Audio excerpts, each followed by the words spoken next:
Anyway, man. Just made it into Nashville area. There's nowhere to really walk, and I'll probably hitchhike over to Memphis. I can get off this train. It's stopping now. Again, it's a bad spot. There's no clearance.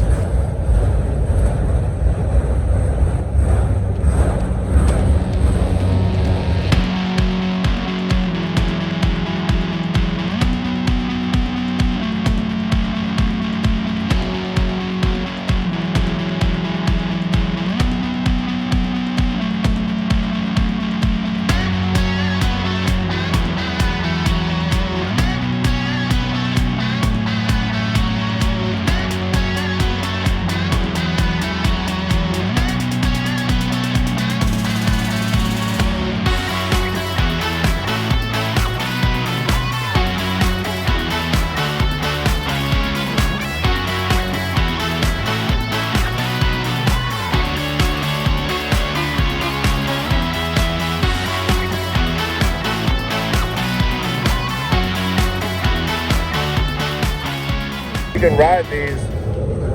I don't know if they will get the doors open, but I usually grab something else. Sometimes you'll find the doors already open and shit, but I don't like going in between the train cars. There's no ladders or anything like that on the inside, so you gotta stand on there with power between two train cars and hope it doesn't start moving. So I usually don't mess with them.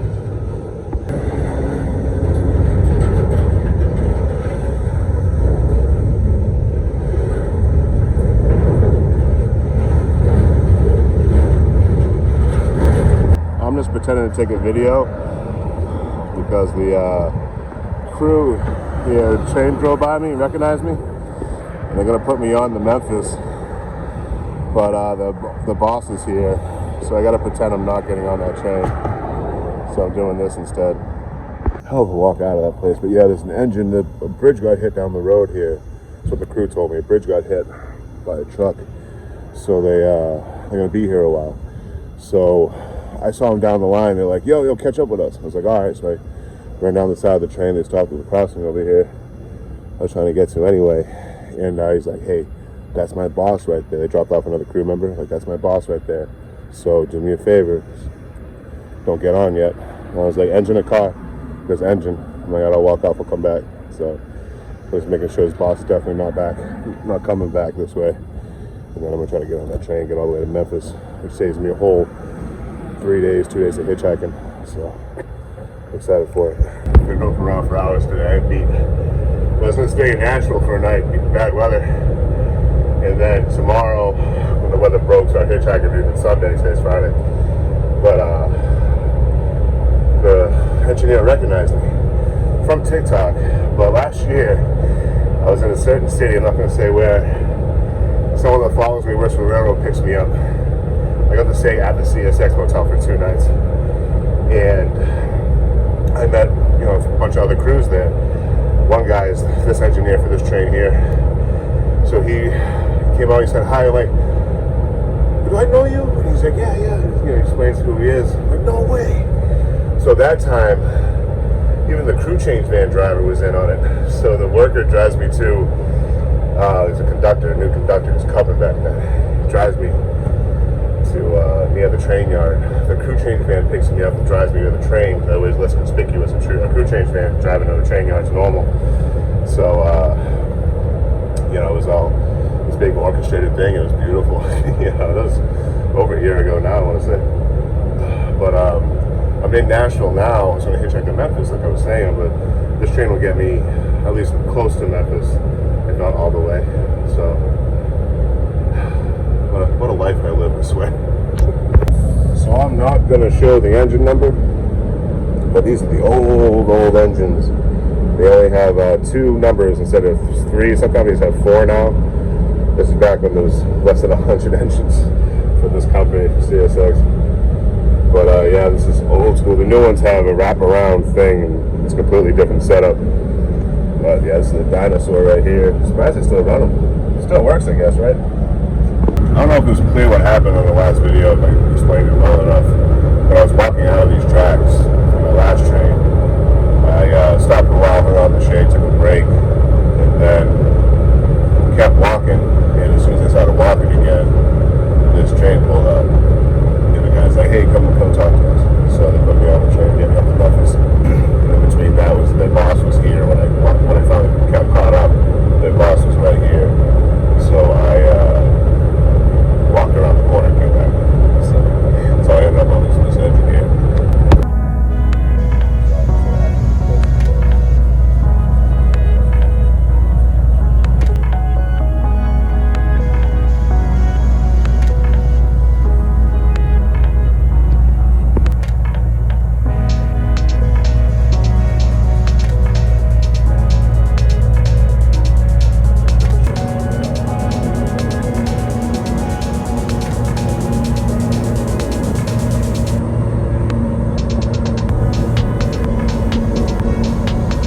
camera. There's a bathroom here. A lot of people hide in these. I don't really ride engines a lot, but you can hide in these, especially these older engines got bigger bathrooms. Over here you have the PTC and the EMS, I believe it's called, positive train control. Helps with online collisions and stuff like that. Whatever the hell that is. A whole bunch of waters, fire extinguishers. This is the Cub seat. This is where when they're training or if their bosses are in the engine, they sit in this third seat. The newer engines, it's more back over there. This one has a microwave. I've never seen a microwave in a train before. First aid kit, 2 first aid kits. This is where the conductor sits. That's the no, don't ever touch me lever. These old engines, they got the horns down here. Phone, stuff like that. Then if this was the active engine, the lead engine, that would be all the speed and stuff like that. And then you have the engineer side. I don't know a lot about this stuff because I don't touch it. You know, I'm assuming that's the bell. Assume that's the bell. But you need a reverser key to go in here. That's actually the throttle to move it forward and back. And without the reverser key, you can't go anywhere with it. So, yeah, this is one of the old engines.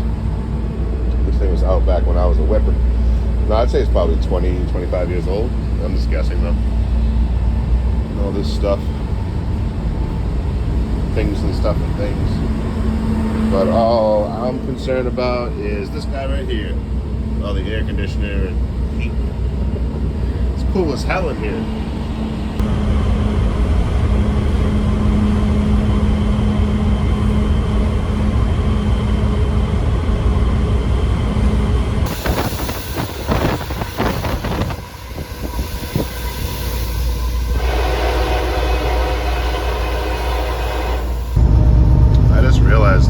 This is the first time I ever grabbed 2 trains in one day. I don't remember ever doing that, so milestone.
So we're here at a crew change.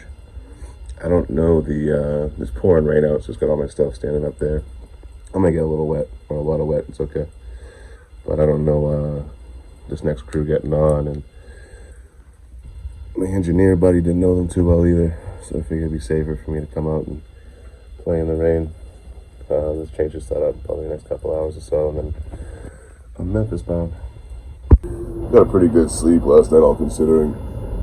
I get a lot of footage of this ride, but I was knocked out. But everything's just a little wet, nothing's soaked.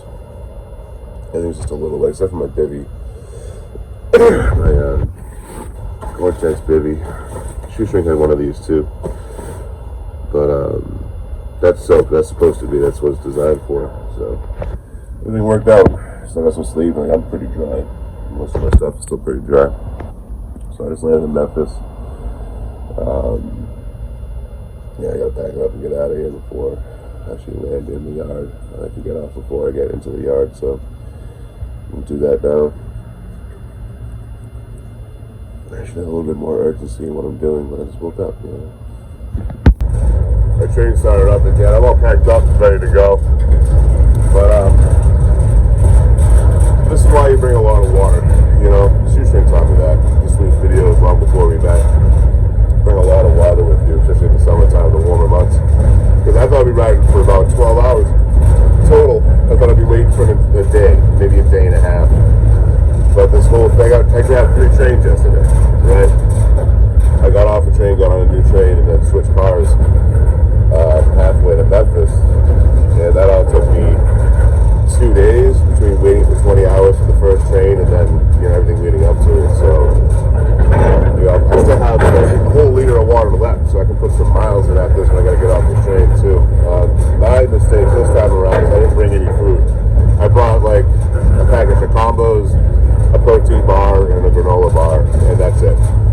So I'm not like hungry, my stomach's not yelling at me, but I'm lethargic. So carrying all this weight, all this gear, 80 pounds worth of stuff, it's gonna be a pain in the ass, but I did to myself. It's not a hardship, it just is. Hopefully we stop soon. Hopefully we stop right here. I'd love to hop off right here. Wish me luck.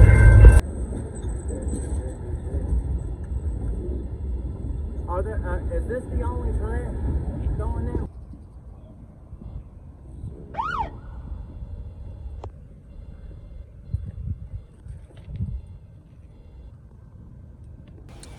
So I jumped off my train. A few of the local and house homies walked up and we were chatting. And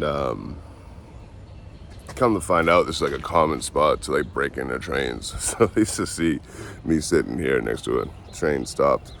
And you know, just wanted to check on, see what I was doing, stuff like that. It was a cool encounter.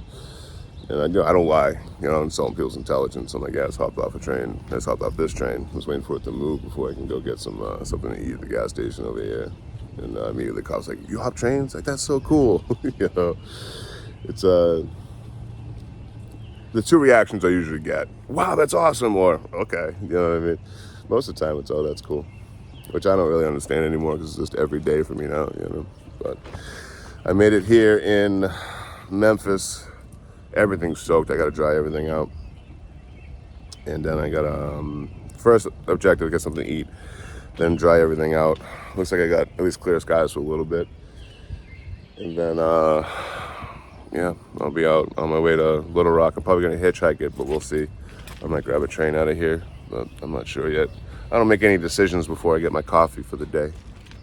I also haven't eaten in about 25 hours, so I got to get my energy back up. So went to the gas station over here, and this dude walks up to me. He got in trouble trying to steal a beer, and he walks up to me and he's like, hey, you got $1 for a beer? I'm like, dude, I'll just buy you a beer. What kind you want, man? He goes, you got stinky ass, fuck you. I'm like, yeah, you're right, I got a stinky ass, but like, what kind of beer you want? I'll buy you a beer. You can't even give me $1 for a beer. I'm like, I'll give you $1, I'll buy you a fucking beer. What do you want from me? You stinky ass motherfucker. Why are we still talking about my ass when we buy you a beer? So like, hand him one of mine. I was like, do you want this one? He's like, oh yeah, thank you, man, I'll take that beer. Motherfucker, stinky ass motherfucker.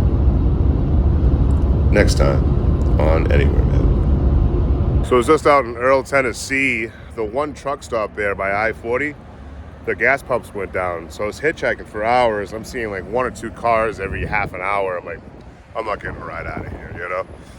But this couple on the way to church to Far City came and picked me up here. I don't even know what city I'm in right now.